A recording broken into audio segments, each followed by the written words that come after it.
Hello dear students, good morning all of you. Today we are going to discuss Heisenberg uncertainty principle. तो heading point out करिएगा, Heisenberg uncertainty principle. Okay,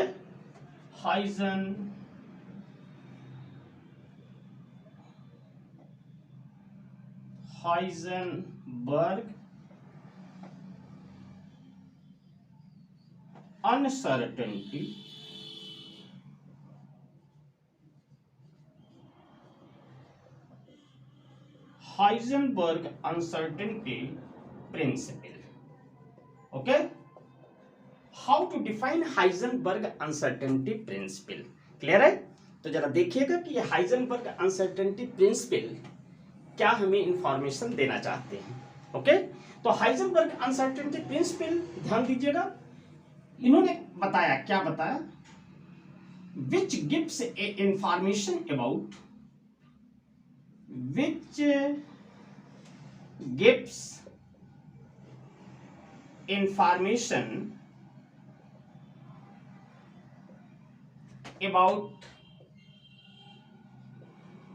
position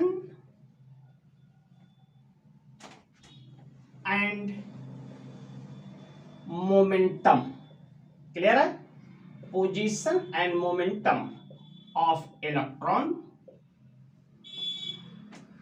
which gives a information about position and momentum of electron. Position and momentum of electron when revolving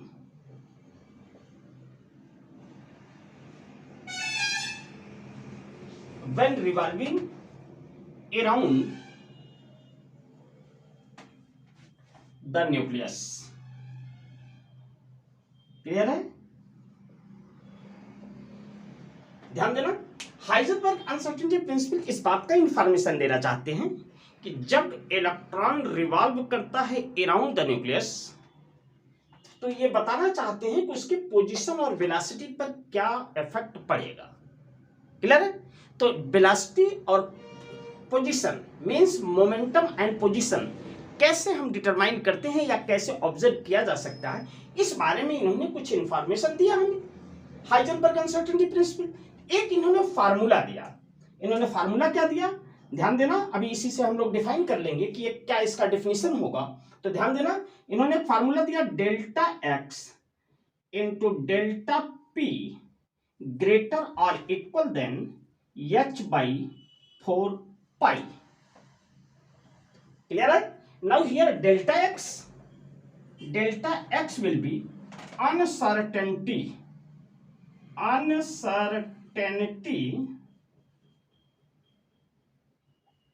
uncertainty of the position of electron, of the position.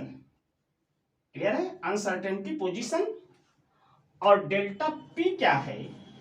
What is delta p? Delta p is the uncertainty momentum है. Clear है? Uncertainty momentum. And now delta p momentum delta p equal to mass into velocity. Now putting the value of delta p in the equation first, you will get delta x into, now m into me, mass into delta v greater or equal than h up by 4 pi. Mass of the body is fixed. Okay, so now here delta x into delta v greater or equal than h by 4 pi into m. M is the mass of body. Now in this case delta v equal to uncertainty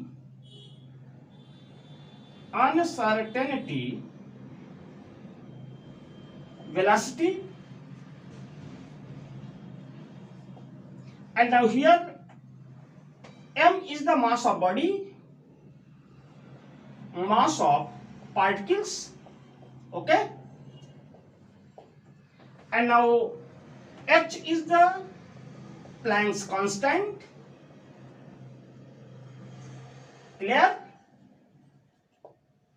तो ये relation इन्होंने derive किया।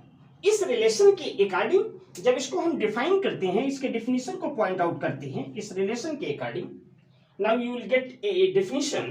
Point out करिएगा definition, ध्यान दीजिएगा, इसको note करते चलिएगा साथ साथ। तो ये है हाइजेनबर्ग अनसर्टेनिटी प्रिंसिपल का डेफिनेशन क्या है? It is impossible,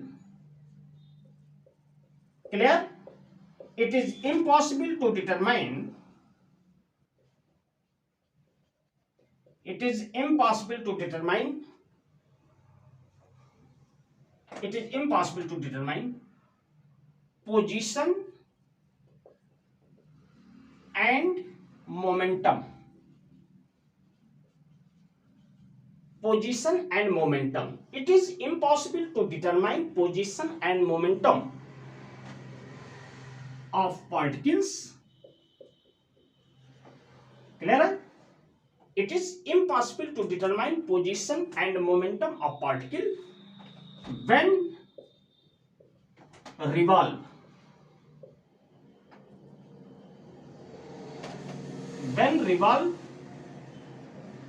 around nucleus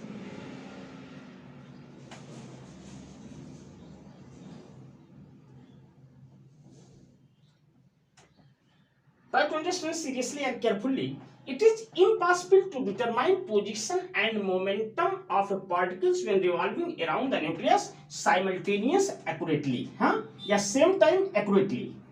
Simultaneous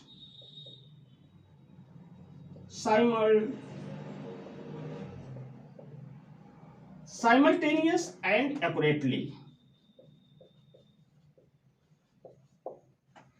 Accurately और साइमल्टेनियस एक ही समय में हम position and momentum of the body can never be determine. क्यों? क्योंकि जब वो पार्टिकल के नेचर होगा तो उसमें मास होगा और वो वेलोसिटी है। ध्यान से बात को समझिएगा। अगर वो पोजीशन को डिसाइड करना होगा तो उसकी वेलोसिटी जीरो हो जाएगी, और अगर वेलोसिटी को डिटरमाइन करते हैं तो पोजीशन क्लियर नहीं कर पाएंगे। तो हाइजेनबर्ग अनसर्टेनिटी प्रिंसिपल इसी बात को इंफॉर्मेशन देता है कि किसी भी मूविंग बॉडी का same time position and velocity can never be determine simultaneously accurately. आप इस बात को एक्सप्लेन नहीं कर सकते। क्लियर है? तो this is the Heisenberg uncertainty principal. और एक छोटा सा बेटा नोट लिखिएगा, हाँ, ये रिलेशन आपसे पूछेगा delta x into delta v is greater or equal then h by 4 pi m, ये किस रिलेशन को शो करता है? ये डी ब्रॉगलीज रिलेशन है, हाइजेनबर्ग अनसर्टेनिटी प्रिंसिपल है, पाउली एक्सक्लूजन प्रिंसिपल है, होम्स रूल्स है। 4 ऑप्शन दे देगा आपको और आपको बताना होगा कि नहीं ये हाइजेनबर्ग अनसर्टेनिटी प्रिंसिपल है। क्लियर है? अच्छा, एक बात है ना, नोट करते चलिए साथ साथ। आइए हम बात करते हैं इस इक्वेशन के अकॉर्डिंग जो ये फार्मूला हमें मिला। ये बताना चाहते हैं कि सब ध्यान दीजिएगा, अगर हमारा लाइटर बॉडी होगा, बॉडी हमारी हल्की होगी, आप ध्यान से समझिएगा, बॉडी अगर लाइटर होगी तो uncertainty position and uncertainty velocity maximum होगा। क्लियर है? यहां आप नोट करके लिख दीजिएगा, note if mass of body या mass of particle, mass of matter, हाँ, इफ मास ऑफ मैटर की जगह बुक में होगा पार्टिकल। क्लियर है? कुछ भी आप लिख दीजिए, कोई फर्क नहीं पड़ता है। If mass of particle is lighter, if mass of particle is lighter, then uncertainty position and velocity, that is uncertainty velocity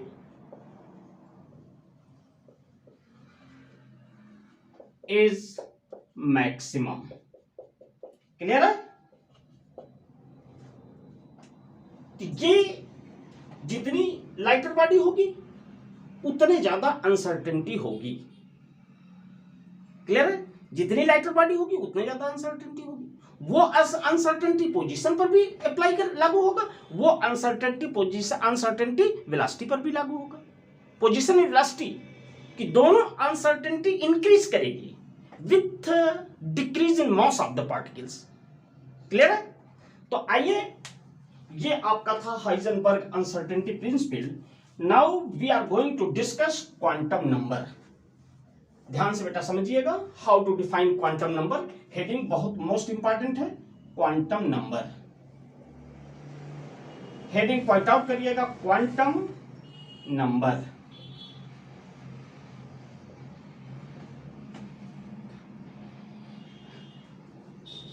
बातें समझने की कोशिश करिएगा, बहुत ही इंपॉर्टेंट है। कोई भी एग्जाम होता है तो क्वांटम नंबर जरूर आता है। क्लियर? तो क्वांटम नंबर हमें क्या बताना चाहता है, क्या इंफॉर्मेशन देता है? क्वांटम नंबर, ध्यान से बात को समझिएगा, quantum number gives information about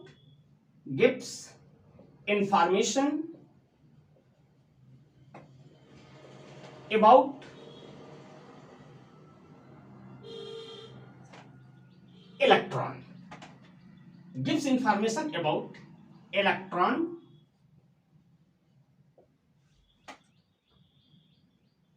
clear है? ये हमें बताना चाहता है, गिव्स इंफॉर्मेशन अबाउट इलेक्ट्रॉन की सारी इंफॉर्मेशन को ये बताना चाहते हैं। अब इलेक्ट्रॉन की सारी इंफॉर्मेशन को बताना चाहते हैं, इसका सेंस ये है कि इलेक्ट्रॉन किस सेल में है, इलेक्ट्रॉन किस सब सेल में है, इलेक्ट्रॉन किस ऑर्बिटल में है, ये जो भी इंफॉर्मेशन इनका, इलेक्ट्रॉन का क्या ओरिएंटेशन होगा, एक्स के अलांग है, वाई के अलांग है कि जेड के अलांग है, ये जो भी इंफॉर्मेशन इलेक्ट्रॉन का है, जो न्यूक्लियस के अराउंड इलेक्ट्रॉन रिवॉल्व करता है, उन्हीं की एक्चुअल कंडीशन को ये बताता है कि इलेक्ट्रॉन कहां है, किस पोजीशन में है। Means overall we can say the address of electron, electron के एड्रेस को बताता है। तो आइए हम देखते हैं कि इलेक्ट्रॉन की कैसे पोजीशन को, कैसे इलेक्ट्रॉन के सिचुएशन को हैंडल करता है ये क्वांटम नंबर। हम इसी पर डिस्कस करते हैं। अच्छा, ध्यान देना, क्वांटम नंबर ये कहां से आया है? क्वांटम नंबर जो डिराइव किया गया है वो श्रोडिंगर वेव इक्वेशन से डिराइव किया गया है। समझिएगा, इसमें बहुत डेप्थ नहीं जाएंगे, बहुत छोटे में इसको अरेंज करते हैं। Quantum number is derived from the Schrodinger wave equation. You know I do not know what is Schrodinger wave equation. तो श्रोडिंगर पर बहुत ज्यादा डेप्थ नहीं जाना है। श्रोडिंगर वेव इक्वेशन जो होता है वो del square psi plus 8 pi square m upon h square E minus V psi equal to 0। This is the Schrodinger wave equation. ये श्रोडिंगर वेव इक्वेशन है। और जो डेल स्क्वायर है, ये डेल स्क्वायर ये इक्वल टू होता है d square upon d x square plus d square upon d y square plus d square upon d z square. Clear है? अच्छा, एक बात ध्यान देना, डेल स्क्वायर जो होता है इसको लैप्लेसियन ऑपरेटर कहते हैं। डेल स्क्वायर को लैप्लेसियन ऑपरेटर कहते हैं। Laplacian is the name of scientist, like Laplacian एक साइंटिस्ट का नाम है। और यह जो dx del square dx plus del square dy plus del square dz, ये अलोंग x y z, ये x y एंड z, ये 3 एक्सिस के अलोंग ये कोऑर्डिनेट्स हैं। Del square dx square, del square upon dy square, del square upon dz square. Along the 3 axis, one is the x axis, another one is the y axis, and then is another one is the z axis। ये 3 coordinates हैं। इन 3 coordinates के according 3 quantum number को derive किया गया। कौन कौन से quantum number derive किया गया? एक क्वांटम नंबर डिराइव किया गया n, दूसरा डिराइव किया गया l, और तीसरा डिराइव किया गया m। और एक और क्वांटम नंबर होता है जिसको कहते हैं यस, बट यस यहां से नहीं आया है। अभी हम लोग सीखते हैं कि एक N, L, दूसरा M, तीसरा S, ये 4 क्वांटम नंबर हैं और इन चारों क्वांटम नंबर हमें ये बताते हैं कि इलेक्ट्रॉन की क्या सिचुएशन है, what are the position of electron, what are the address of electron. हाँ, इसी के अकॉर्डिंग हम एनर्जी को भी पॉइंट आउट कर लेते हैं, इसी के अकॉर्डिंग हम साइज को पॉइंट आउट कर लेते हैं, इसी के अकॉर्डिंग हम ओरिएंटेशन किस एक्सिस पर इलेक्ट्रॉन ओरिएंटेड है, इसी के अकॉर्डिंग किस पोजीशन पर इलेक्ट्रॉन है। ये सारी बातें हम डिटेल कर लेते हैं NLMS से। क्लियर है? तो चलिए आगे हम डिस्कस करते हैं क्वांटम नंबर का फर्स्ट पॉइंट। हटा दो इसको, नोट कर लीजिएगा, ये यहीं से आया है बेटा। हाँ, इसी जगह से आया है, इतना जानिएगा। श्रोडिंगर वेव इक्वेशन से ही ये क्वांटम नंबर डायरेक्ट हुआ है। क्लियर है? तो now we are going to discuss quantum number. Clear है? आइए जरा सा क्वांटम नंबर पर बात करते हैं, क्वांटम नंबर को देखते हैं। क्वांटम नंबर में फर्स्ट क्वांटम नंबर जो पॉइंट आउट हुआ वो प्रिंसिपल क्वांटम नंबर। क्लियर है? Principal quantum number, principal quantum number, ये पहला है प्रिंसिपल क्वांटम नंबर। जरा बात ध्यान से समझिएगा। प्रिंसिपल क्वांटम नंबर को जो हम असाइन करते हैं वो स्मॉल n से रिप्रेजेंट करते हैं। तो यहां हम लिख सकते हैं रिप्रेजेंटेड, क्लियर है, रिप्रेजेंटेड बाय स्मॉल n। ध्यान से देखना, इसको हम स्मॉल n से रिप्रेजेंट करते हैं। क्लियर है? अच्छा, इसको जब स्मॉल n से रिप्रेजेंट करते हैं तो ये हमें बताता है नंबर ऑफ सेल। क्या बताता है? नंबर ऑफ सेल बताता है। मींस इलेक्ट्रॉन किस सेल में है। भाई ये न्यूक्लियस है, इस न्यूक्लियस के अराउंड ये सेल है, ये सेल है। इसी पोजीशन को बताता है कि इलेक्ट्रॉन किस सेल में है। आप कहते थे ना n = 1 के लिए K सेल होता है, n = 2 के लिए L सेल होता है, n = 3 के लिए M सेल होता है, सो ऑन। तो पहला first information, principal quantum number gives number of shell. और जब number of shell point out करता है तो इसी से हमें पता चल जाती है साइज। क्या पता चल जाती है? साइज पता चल जाती है। क्लियर है? उस सेल की हमें साइज पता चलती है कि किस सेल में इलेक्ट्रॉन है। क्लियर है? और दूसरी बात ध्यान देना, नंबर ऑफ सेल, साइज, और थर्ड बात हमें एनर्जी भी पता चल जाती है। एनर्जी भी पता चल जाती है। भाई इलेक्ट्रॉन न्यूक्लियस के फर्स्ट सेल में है तो एनर्जी उसकी लो होगी। जैसे ही न्यूक्लियस से इलेक्ट्रॉन डिस्टेंस इंक्रीज करता है फ्रॉम द न्यूक्लियस, न्यूक्लियस से डिस्टेंस जैसे जैसे डिक्रीज करता है तो नो डाउट कि इलेक्ट्रॉन की एनर्जी उसी तरीके से बढ़ती जाती है। क्लियर है? तो आइए हम देखते हैं कि कैसे इन बातों को वो हमें इन्फॉर्म करता है। ओके, इतनी बातें नोट करिए। Represented by small n, number of shell, size and energy. बिल्कुल फैक्ट जो इसका प्रिंसिपल क्वांटम नंबर का जो फैक्ट है, जो बिल्कुल क्लियर डेफिनेशन है, उसी चीज को हम रिप्रेजेंट कर रहे हैं। क्लियर है? तो आइए हम डिस्कस करते हैं प्रिंसिपल क्वांटम नंबर में। ध्यान देना, तो प्रिंसिपल क्वांटम नंबर को रिप्रेजेंट करते हैं n से। n में बी, n क्या हो सकता है? n में B 1, 2, 3, 4 and now here infinite. n = 1 होगा तो कौन सी सेल रिप्रेजेंट करेगा? K सेल रिप्रेजेंट करेगा। अकॉर्डिंग टू बोर्ड्स ये K सेल रिप्रेजेंट करेगा, ये L सेल रिप्रेजेंट करेगा, this is the M shell, this is the N shell and so on. Clear है? आपको यहीं तक देखना है, यहीं तक आता है। ओके, तो नाउ n में बी 1, 2, 3, 4 एनी इंटीजर वैल्यूज। कोई इंटीजर वैल्यूज होगा 1, 2, 3, 4 बट नॉट ए 0, 0 नहीं होगा। क्लियर है? तो 1 2 3 4 विच रिप्रेजेंट के एल एम एन, ये एन की वैल्यू रिप्रेजेंट करता है। और जब हमें पता लग जाता है कि एन की इक्वल टू 2 है तो इसका मतलब न्यूक्लियस से इलेक्ट्रॉन डिस्टेंस पर है। क्लियर है? अच्छा आइए, ये प्रिंसिपल क्वांटम नंबर है, यहीं एक छोटा सा नोट करके लिख लीजिए तो कुछ बातें इसमें ऑब्जेक्टिव सॉल्व हो जाएंगी। Clear? First point, greater the number of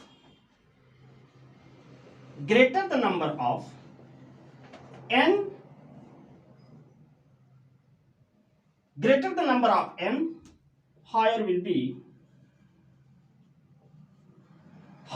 be energy and bigger will be size. Clear? Bigger will be size इसकी बड़ी होगी।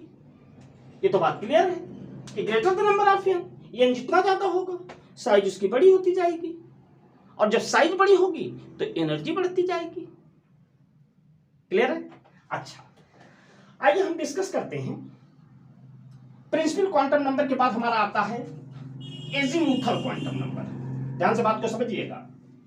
एजीमुथल क्वांटम नंबर, हेडिंग डालिएगा, सेकंड है आपका एजीमुथल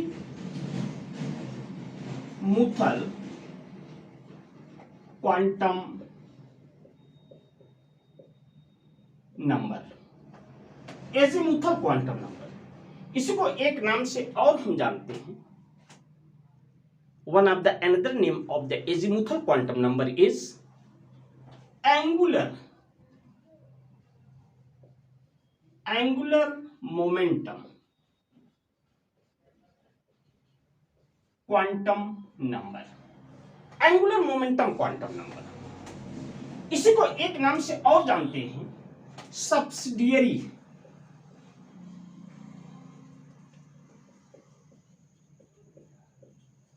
क्वांटम नंबर, इसी को एक नाम से और जानते हैं secondary quantum number. Different books में ये नाम आपको मिलेंगे और सबका सेंस एक ही है। पहली चीज आप समझिए, सभी का सेंस एक ही है। एजीमुथल क्वांटम नंबर कह लो, एंगुलर मोमेंटम क्वांटम नंबर कह लो, सब्सिडियरी क्वांटम नंबर कह लो, या सेकेंडरी क्वांटम नंबर कह लो। क्लियर है? ये सभी एक ही बात है। हम एजीमुथल क्वांटम नंबर लेकर के चलते हैं। क्लियर है? तो एजीमुथल क्वांटम नंबर, ध्यान से बात को समझिएगा। एजीमुथल क्वांटम नंबर,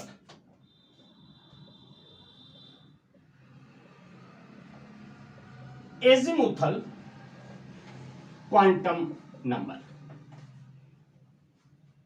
ध्यान से बात को समझिएगा। एजीमुथल क्वांटम नंबर ये रिप्रेजेंट करते हैं स्मॉल एल से। क्लियर है? बिल्कुल क्लियर है कि एजीमुथल क्वांटम नंबर को हम किससे रिप्रेजेंट करते हैं? स्मॉल एल से रिप्रेजेंट करते हैं। हाँ, और इसके बाद ये बताता है, ये हमें क्या इंफॉर्मेशन देता है? शेप के बारे में बताता है। क्या बताता है? ये हमें शेप के बारे में बताता है।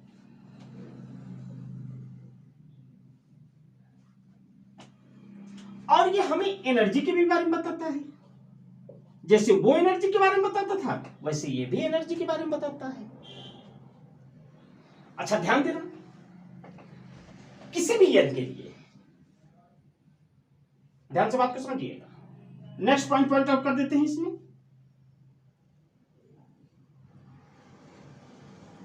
Any n values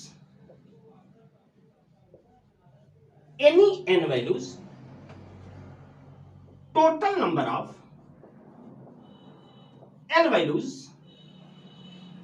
is 0 to n minus 1. 0 to n minus 1 means हम ये कह सकते हैं कि number of azimuthal quantum number या azimuthal quantum number total number of azimuthal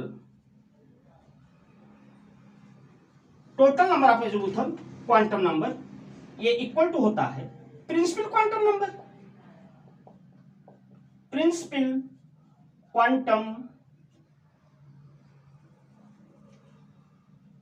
number. Clear है? अभी हम प्रूफ करते हैं कि कैसे है। ओके, तो आइए जरा देखते हैं। शेप के बारे में बताता है, एनर्जी के बारे में बताता है, और एन की वैल्यूज जो है वो टोटल एल जो होता है वो बनता है। नोट कर लिया होगा, नोट करते चलिएगा साथ साथ। ओके, जरा देखना। सपोज मान लीजिए कि हमारा n इक्वल टू 1 है, तो ये l की वैल्यूज कितनी होगी? 0 to n minus 1। 0 to n minus 1, इसी के बीच इसकी वैल्यूज लाइक्स करेगी। तो इसका मतलब n इक्वल टू 1 पर l की value 0 to n minus 1, n equal to 1, 1 minus 1 equal to 0, that means single value of the l। Okay, n equal to 1 पर l की वैल्यू जो होगी वो सिर्फ 0 होगी। क्लियर है? n इक्वल टू 1 पर l की वैल्यूज 0 to n minus 1। हम आप चाहें तो यहां लिखिएगा 0, ये कितनी होगी? ये होगी 0 to n minus 1, इतनी वैल्यूज होंगी। आइए जरा सा n इक्वल टू 2 पर l की वैल्यूज क्या होगी? l की value 0 to n minus 1, 0 l की वैल्यू आएगी आपकी एक 0 हो जाएगा, और n minus 1, 2 minus 1 how much? 1, 2 minus 1 equal to 1, तो 0 होगी और एक 1 होगी। तो n इक्वल टू 2 पर l की कितनी? 2 वैल्यूज। n इक्वल टू 2 पर l की 2 वैल्यूज कौन कौन सी? 0, 1। जितना n उतना l वैल्यूज, बट कौन कौन सी होगी? 0, 1। n इक्वल टू 3 पर l की वैल्यूज 0, 1, 2। n इक्वल टू 4 पर l की वैल्यूज 0, 1, 2, 3। n इक्वल टू 5 पर l की वैल्यूज 0, 1, 2, 3, 4। मीन्स एक कम होगा n की टोटल वैल्यू से। ये देखना, n इक्वल टू 5 पर कहां तक होगी? 4 तक होगी, बट 0 इंक्लूड होगा। और यह हमें शेप बताता है, ध्यान से बात को समझिएगा, यह हमें शेप बताता है। अगर n इक्वल टू 0 है तो ये s शेप होगा। बात ध्यान से समझ रहा। n इक्वल टू 0 पर s शेप, और n इक्वल टू 1 पर n इक्वल टू 1 पर कौन सा शेप होगा? p शेप होगा। l इक्वल टू 2 पर कौन सा शेप होगा? d शेप होगा। और l इक्वल टू 3 पर कौन सा शेप होगा? f शेप होगा। यस जो है, नो डाउट, कैसा होता है यस? यस आपका स्फेरिकल होता है। क्लियर? स्फेरिकल होता है।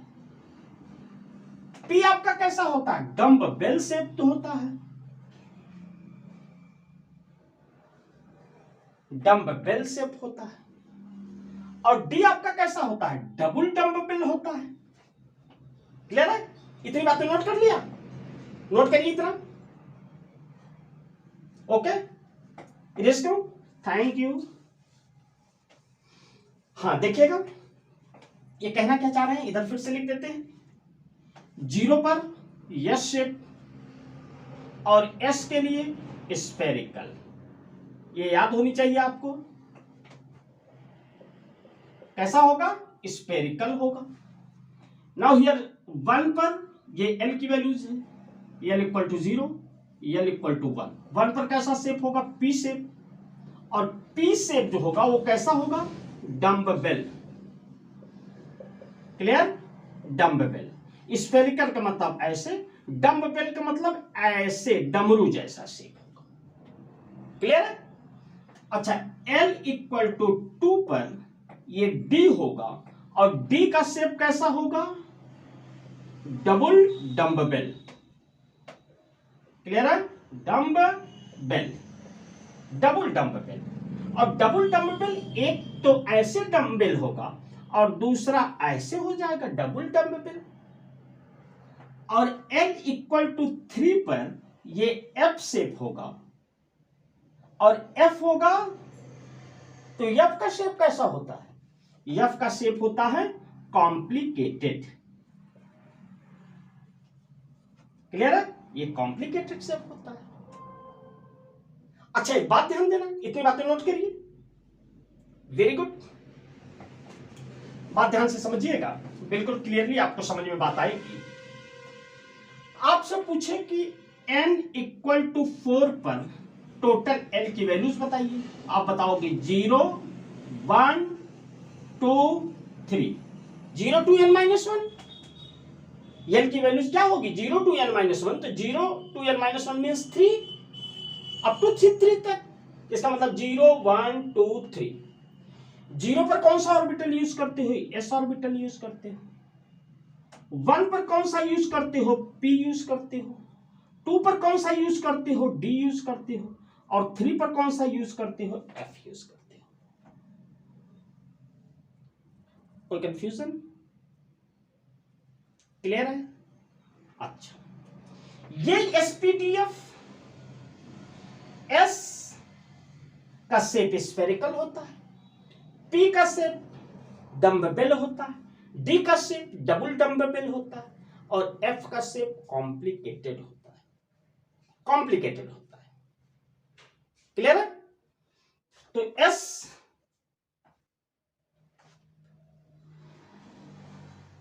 को ऐसे जो ये नाम दिया गया है, s का मतलब होता है शार्प। कभी कभी पूछ देते हैं s का फुल फॉर्म क्या होता है, तो s का सेंस है शार्प से। कुछ इस तरह की स्पेक्ट्रल लाइन पॉइंट आउट हुई, उसी स्पेक्ट्रल लाइन के अकॉर्डिंग ये नाम दे दिया गया था। s का मतलब शार्प, p का मतलब होता है प्रिंसिपल। क्लियर है? और d का मतलब होता है डिफ्यूज्ड और f का मतलब होता है फंडामेंटल। फंडामेंटल। क्लियर? तो आपसे पूछेगा कि एसपीडीएफ का फुल फॉर्म बताइए, तो आप बताइए sharp, principal, diffused and fundamental. But shape की बात करें तो s is spherical, p is dumbbell, d is double dumbbell and f is complicated. F का शेप आइडेंटिफाई नहीं है। क्लियर? तो आइए हम आगे डिस्कस करते हैं। ये तो हमें शेप के बारे में इंफॉर्मेशन दिया। अब हम बात करते हैं, एजीमुथल तो हो गया हमारा, अब हम बात करेंगे magnetic quantum number m। Clear?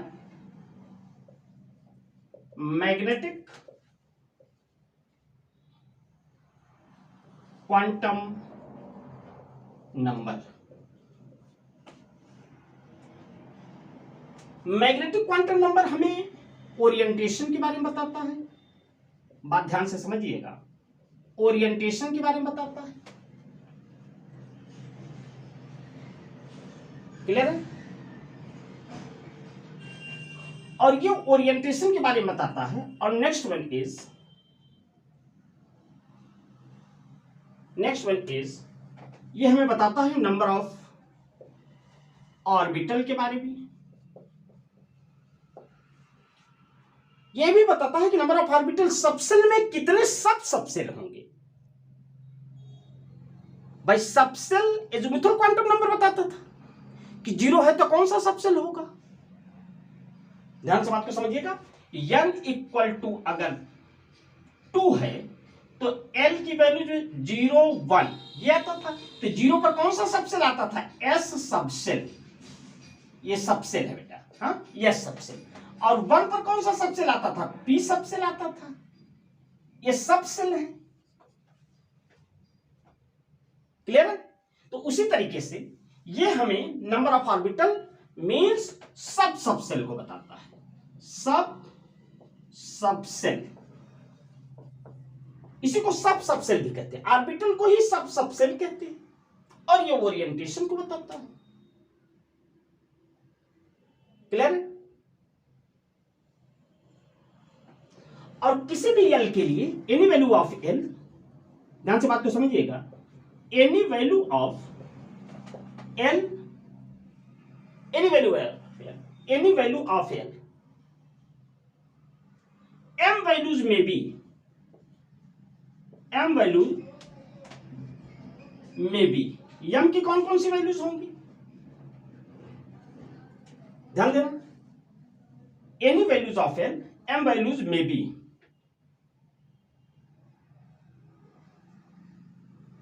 Clear है? एम की कौन कौन सी वैल्यू होंगी, 0 टू माइनस एल या minus l, 0 minus l to plus l including 0, including 0, minus l to plus l including 0। अच्छा, ये क्या सेंस कहना चाहते हैं, इसको नोट करिए, क्लियर? चलिए आइए जरा देखते हैं कि क्या बताना चाहते हैं। अच्छा, मैग्नेटिक क्वांटम नंबर को हम स्मॉल m से रिप्रेजेंट करते हैं, इतनी बात तो क्लियर है, स्मॉल m से रिप्रेजेंट करते हैं। और ध्यान देना कि जैसे मान लीजिए सपोज n इक्वल टू हमारा 4 है, तो l की कौन कौन सी वैल्यूज होंगी, जरा ध्यान देना, l की वैल्यूज होंगी l की वैल्यूज कौन कौन सी l की वैल्यूज होंगी,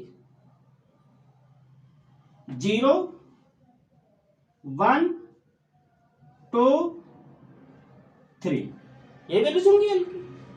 और m की वैल्यूज, आइए ये m की वैल्यूज हुई, अब हम m की वैल्यूज की बात करते हैं। 0 पर m की कौन सी वैल्यूज होंगी, इन्होंने कहा कि minus l to plus l including, क्या इंक्लूडिंग 0 को इंक्लूड करते हैं, तो 0 है तो 0 की 0 होगी m की वैल्यूज। अच्छा, 1 पर क्या होगा, -1 0 plus 1, minus l to plus l including 0, तो -1 0 प्लस 1, कितनी वैल्यूज हुई, 1 2 3।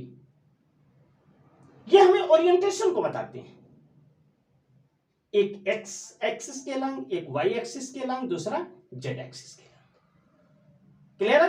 तो आइए देखते हैं 2 पर कौन कौन सी वैल्यू होंगी m की, -2 -1 0 +1 एंड +2। नाउ हियर 3 पर कौन कौन सी वैल्यू होंगी, -3 -2 -1 0 +1 +2। कोई कंफ्यूजन? नो? अच्छा, ध्यान देना, n इक्वल टू 4 पर l की वैल्यू 0 है, और 0 अगर होगा तो कौन सा ऑर्बिटल होगा, 0 पर s होता था, ये हम लोगों ने देखा, और चूंकि एक ही वैल्यू है इसलिए s के पास एक ऑर्बिटल, सिंगल ऑर्बिटल होगा। ऑर्बिटल को हम ऐसे रिप्रेजेंट कर देते हैं, क्लियर है? ये हमारा सबसेल है, सबसेल, और ये सब सबसेल है। ये क्या है, सब सबसेल है, या इसी को कहते हैं ऑर्बिटल, क्लियर है? यही आपका ऑर्बिटल। अच्छा, ध्यान देना, n इक्वल टू 1 पर कौन सा सबसेल होगा, n इक्वल टू 1 पर नो डाउट कि हमारा p सबसेल होगा, क्लियर है?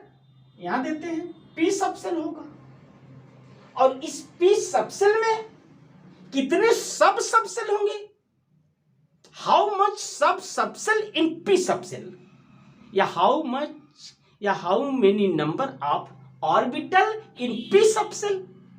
p सबसेल में नंबर ऑफ ऑर्बिटल कितने होंगे, कितना ये आ रहा है, 1 2 3, इसका मतलब हमारा p में 3 ऑर्बिटल होंगे, ये देखिए 3 ऑर्बिटल होगा, एक हमारा px होगा, दूसरा py होगा, तीसरा pz होगा,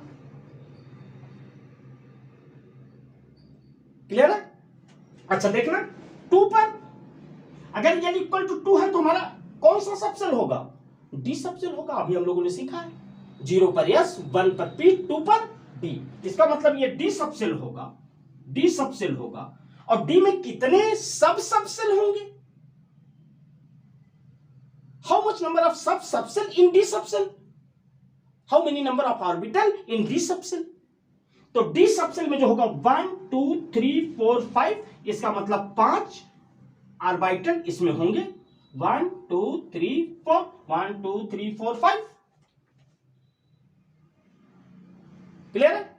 और इनके नेम होते हैं बेटा d x y, d y z, d z x, d x square y square and d z square. ये ऑर्बिटल होते हैं। डी सबसेल की ऑर्बिटल है। Number of orbital gives information about m values, या m values gives information about how many number of orbital in subshell. Subshell में कितने orbital होंगे।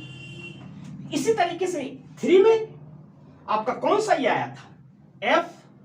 F में कितने ऑर्बिटल होंगे। एफ में जितने एम की वैल्यूज होंगी उतने ऑर्बिटल होंगे। 1 2 3 4 5 6, नाउ हियर 7। क्लियर। ये देखना 1 2 3 4 5 6 and now plus 3 7 -2 plus L, तो कितने हुए 7 ऑर्बिटल मिला। आपसे पूछे कि एस में कितने ऑर्बिटल होते हैं 1, पी में कितने ऑर्बिटल होते हैं 3, डी में कितने ऑर्बिटल होते हैं 5 and now F total number of orbital will be how much 7। Clear है। ये आपका मैग्नेटिक क्वांटम नंबर इंफॉर्मेशन देता है। अच्छा, आइए हम एक और लास्ट बात कर लेते हैं, इसके बाद हम कुछ क्वेश्चन पर इसको अप्लाई करते हैं तो कॉन्सेप्ट और क्लियर होगा। ठीक। ये देखना magnetic quantum number, sorry spin quantum number. Last आपका है स्पिन क्वांटम नंबर। क्लियर है। Spin quantum number, spin quantum number देखिए, बोर साहब ने कहा था कि electron revolve around the nucleus are in circular path. Electron जो रिवॉल्व करता है वो एक सर्कुलर पाथ में रिवॉल्व करता है। इस बात को D Broglie's and Heisenberg uncertainty principal ने अपने स्टेटमेंट के अकॉर्डिंग इस थियरी को रेस्ट्रिक्ट कर दिया, रोक दिया। इस थियरी को फ्लॉप हो गई वो थियरी। उन्होंने कहा कि नहीं, सर्कुलर पाथ में ही रिवॉल्व नहीं करता इलेक्ट्रॉन। इलेक्ट्रॉन स्पिन करता है, स्पिनिंग मूवमेंट होती है इलेक्ट्रॉन। और जब स्पिनिंग मूवमेंट होती है, ध्यान से बात को समझिएगा, इलेक्ट्रॉन की जब स्पिन मूवमेंट, इसको रिप्रेजेंट करते हैं बेटा स्मॉल एस से। हाँ, रिप्रेजेंटेड बाय स्मॉल एस। और ये हमें गिव्स इंफॉर्मेशन अबाउट, क्या इंफॉर्मेशन देता है, gives information about direction off spin. हमें ये डायरेक्शन बताता है, डायरेक्शन ऑफ स्पिन, स्पिन की डायरेक्शन को बताता है।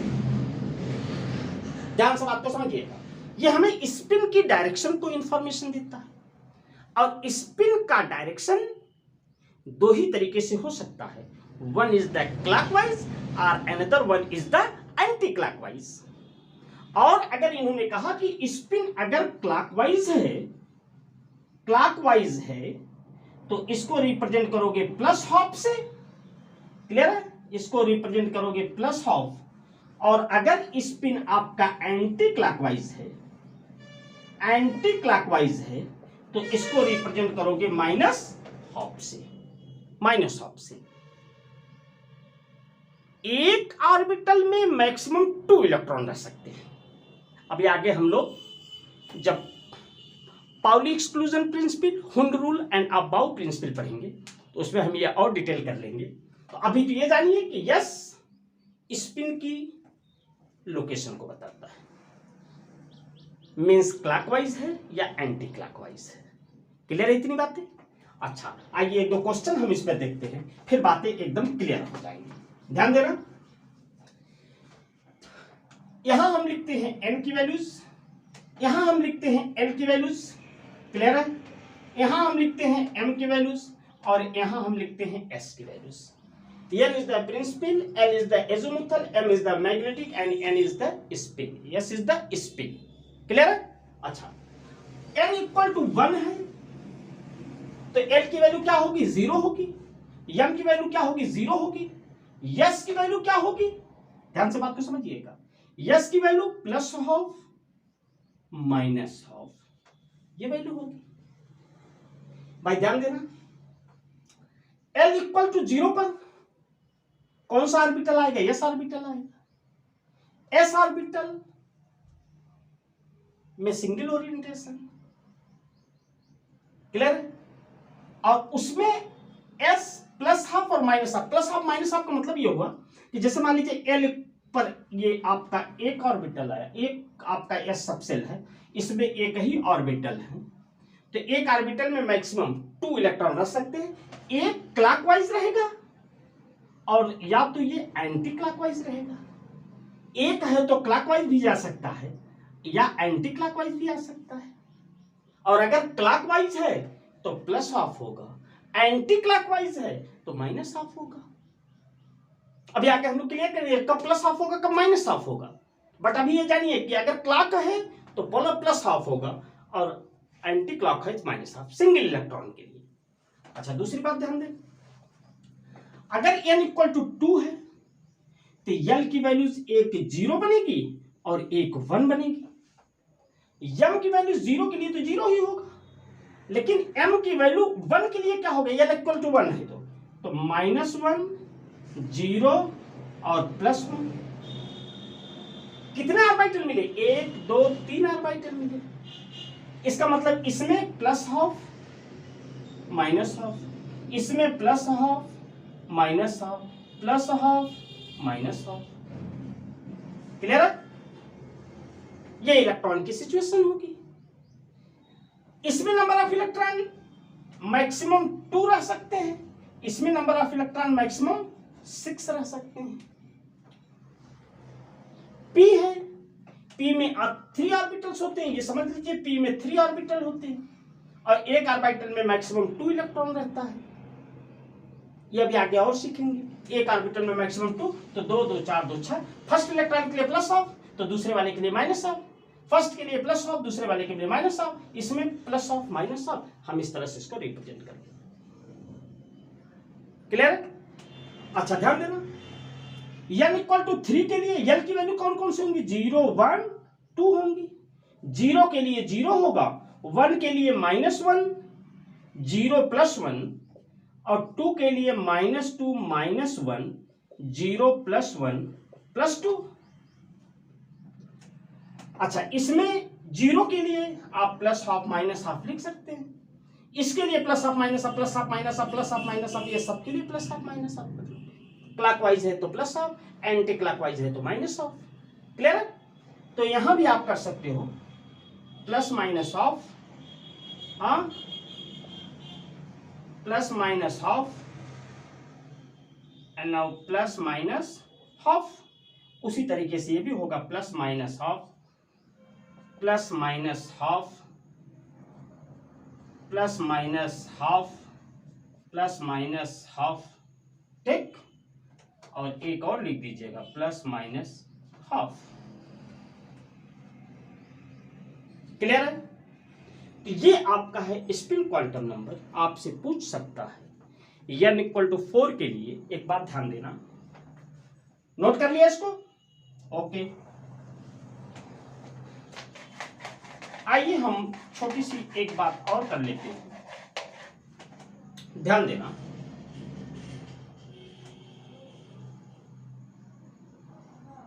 नोट करिएगा,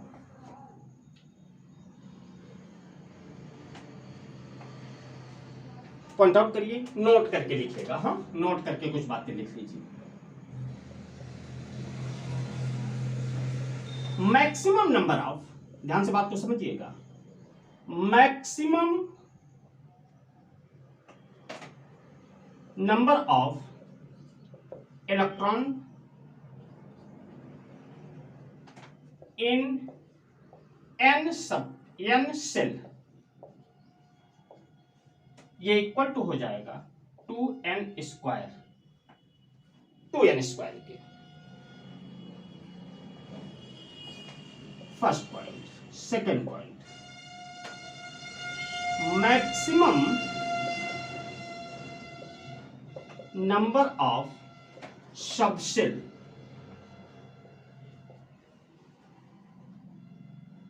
maximum number of subcell in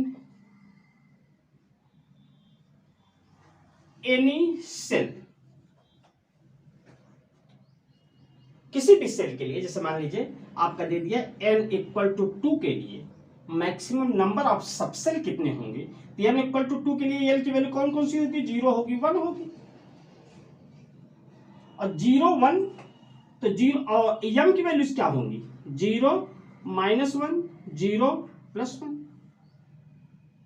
तो मैक्सिमम नंबर ऑफ ऑर्बिटल कह लीजिए, मैक्सिमम नंबर ऑफ सबसेल ना कह करके ऑर्बिटल कह लीजिए, इन एनी सेल n² के बराबर होगा। कितने, n² के बराबर होगा।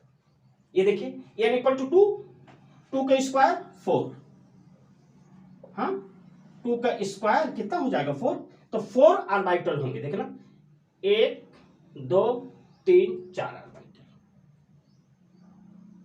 n = 3 के लिए 9 ऑर्बिटल, देखना n = 3 के लिए l की वैल्यू 0 1 2, तो इससे 5 इससे 3 5 3 8 और इससे 1 9 ऑर्बिटल बन जाएंगे।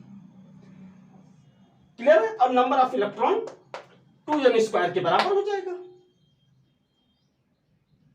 कितनी बातें तो क्लियर हो गई होगी। क्लियर है, तो okay, thank you very much. एक लेक्चर और बचा है बेटा, इसको हम नेक्स्ट लेक्चर में कवर कर लेंगे, इसके बाद आपका फिनिश्ड हो जाएगा ये चैप्टर, फिर हम लोग नेक्स्ट टॉपिक पर डिस्कस करेंगे। Thank you very much, okay.